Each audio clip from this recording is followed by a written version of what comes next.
Does the world really need another table saw sled? 5-cut method, 3-cut method, 2-cut method, shims, feeler gauges. I need a degree in trigonometry now? And where do you store this big heavy thing? Come with me and let's fix everything that sucks about table saw sleds. No gluing, no clamping, no shimming, no math. Something that works on any size saw, from a full cabinet rig all the way down to the smallest job site saw. Square cuts and miter cuts up to 45 degrees in both directions. 90% less drag and 75% less weight than a standard sled. And storing it isn't a problem because it comes apart. And you can build this in a single afternoon using parts and materials, most of which you probably already have.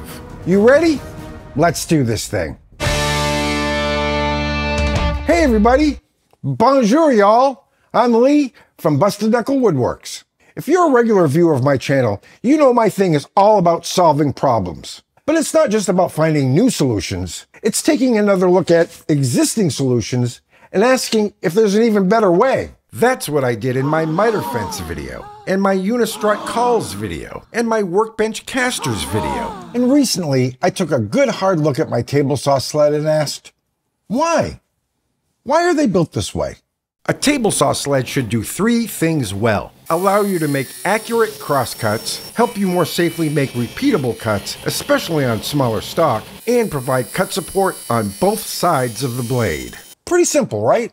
So I wondered, why do we need hours of time, a fortune in imported plywood, and a bunch of complicated math to build an awkward 30-pound fixture to do that? Now, you may be able to tell from my odd last name and weirdly punchable face that I'm of French descent. In fact, Paris is my home away from home, and as such, I take inspiration from the acclaimed French author, poet, aristocrat, journalist, and pioneering aviator Antoine de Saint-Exupéry, who once wrote, "Perfection is achieved not when there is nothing more to add, but when there is nothing left to take away." So let's apply that sage advice to the traditional table saw sled and see what we come up with. A typical table saw sled consists of 4 major parts: a pair of miter bars, a base, a front fence, and a back fence. Take the front fence, for example. Most designs make this part needlessly large and heavy. Its only purpose is to hold the kerf together. So why does it need to go all the way across? By making it way shorter, we can eliminate a lot of expense and excess weight. But hold on, hear me out. Why do we even need this base? Of course, the base gives us something to attach the miter bars to. But doesn't it seem rather silly to have this big, heavy sheet of plywood just to hold a couple of skinny miter bars? Not to mention, the base reduces the maximum cut height you can achieve. So what if we got rid of the entire front fence and the entire base as well? Now we're talking. We're down to 2 miter bars and 1 fence. That's right, baby. In the great American tradition of mimosa brunches, high-end strip clubs, and all-night diner coffee, we're going bottomless.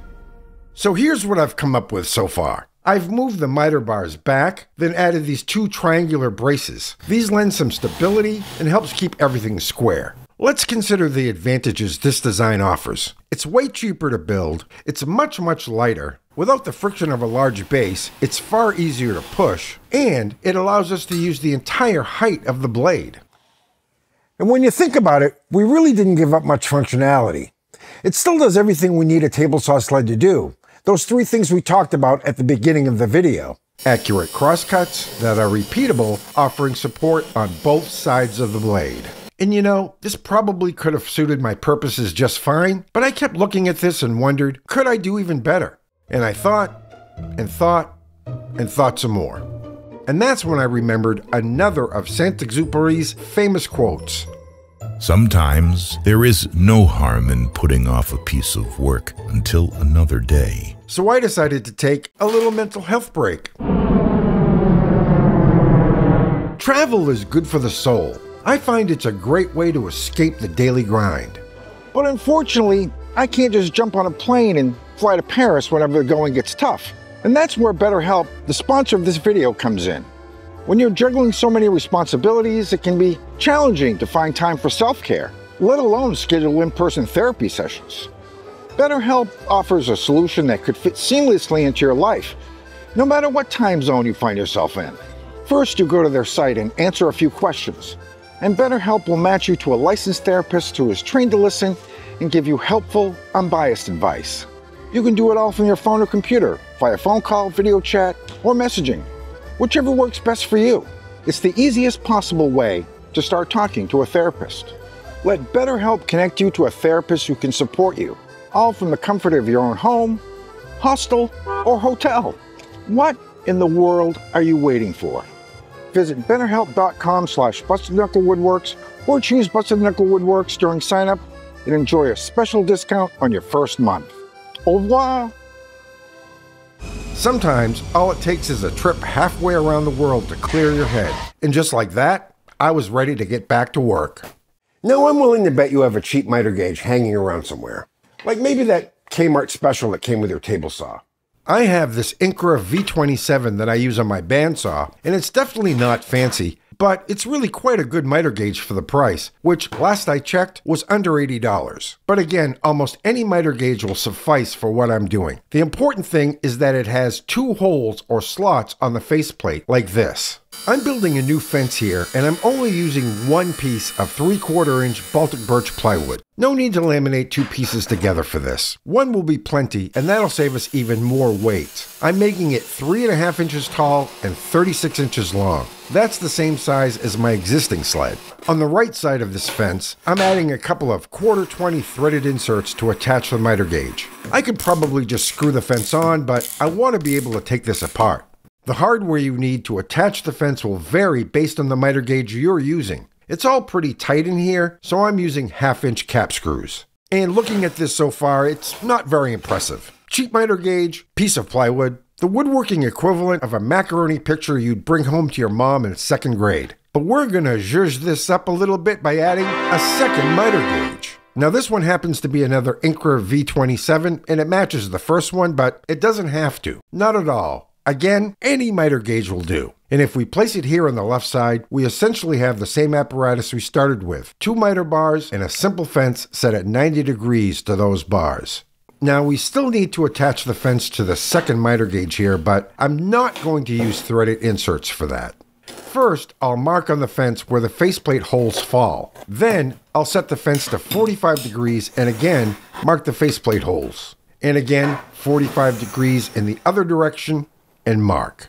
Next, I'm measuring the distance from the mark furthest to the left to the one furthest to the right. In my case, that's going to be 8.5 inches. I'll add 1/2 inch to this measurement as a margin, then over to the miter saw to cut a length of standard T-track to 9 inches. In case you're wondering, these T-tracks are aluminum, and there's absolutely no harm in cutting aluminum on a miter saw with a standard wood blade. Before we get ahead of ourselves, there is one more important step if you're doing this for a saw stop, and that is to make a 45-degree slice off one end of the T-track you just cut. Again, this isn't too critical for a standard table saw, but for a saw stop, you'll definitely need to do it. So now, let's set that aside and get to work modifying this fence a little bit. I'm using a router table to cut a 3/4 inch groove into the back of this fence. And if you don't happen to own a router table, don't worry. You don't actually need a router table to build this. In fact, you don't even need a router at all. Near the end of this video, I'll show you an alternate routerless method for how to do it. Next, we're taking a couple of these flat T-nuts and sliding those puppies in. Then we're going to set the T-track into the groove we just made. We want to make sure that the 45-degree cut we made earlier is on the end pointing toward the blade. Now before I put this together, I added a few optional touches to make this extra fancy. A coat of lacquer, a hole in one end for storage, a double T-track on top with a ruled tape, and my absolute favorite stop block of all time, the Katz Moses Universal Zero Deflection Stop Block. This stop block has a ton of great features, but probably the very best feature is right in the name. Zero deflection. Once you set this in place, it absolutely will not move. And they recently improved the design with a matte anti-slip coating. Good job, Jonathan. When we put this into action, you'll see that it does the 3 basic things a table saw sled is supposed to do, which once again are allow you to make accurate cross cuts, let you more safely make repeatable cuts, and provide cut support on both sides of the blade. But this has a couple of other tricks up its sleeve. We can loosen the fasteners that attach the left miter gauge to the T-track, then set both miter gauges 45 degrees to the left. The fence will remain stationary with respect to the right miter gauge, but will slide along the T-track on the left side here. Tighten everything down, and you're cutting perfect miters. Loosen these bolts again, set both miter gauges 45 degrees to the right, and voila! Now you can see why we needed to slice a 45-degree angle off the end of this T-track. That's so the metal track would be able to clear the blade without setting off the safety brake on my saw stop. This T-track clears the blade by 3/4 of an inch, which is more than enough. On a regular table saw, it would just slice right through the track the first time, no harm done.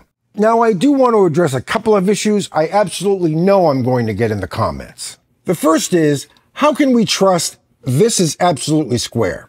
Well, that depends on whether or not you trust your miter gauges.